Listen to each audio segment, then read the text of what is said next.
জুলাই গণ অভ্যুত্থানে ক্ষমতাচ্যুত শেখ হাসিনা বাংলাদেশে ফিরলে আইন অনুযায়ী আত্মসমর্পণ করে কারাগারে যেতে হবে বলে জানিয়েছেন পররাষ্ট্র প্রতিমন্ত্রী শামা ওবায়েদ। বিকেলে পররাষ্ট্র মন্ত্রণালয়ের সাংবাদিকদের তিনি একথা বলেন। প্রতিমন্ত্রী বলেন, পলাতক আসামি আত্মসমর্পণ না করে উস্কানিমূলক বক্তব্য দিয়ে পালিয়ে থাকা নেতাকর্মীদের জাগ্রত করার অপচেষ্টা করছে মাত্র।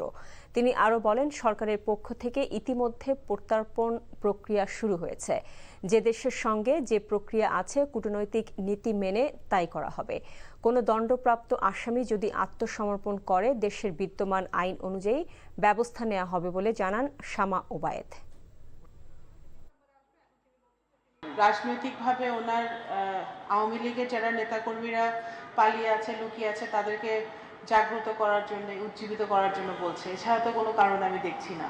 একজন আসামি সে কোথায় আত্মসমর্পণ করবে, কিভাবে করবে, সেটা একেবারেই ওনার ব্যাপার, এবং সেটা আমাদের কোনো সরকারের কোনো এখানে সাবজেক্ট না। এবং সে বিদেশে বাংলাদেশের কোনো মিশনে আত্মসমর্পণ করুক বা বাংলাদেশে এসে আত্মসমর্পণ করুক, প্রক্রিয়া একই। ওনাকে জেলে যেতে হবে, ওনার যে সাজা, সে সাজা ফেস করবে।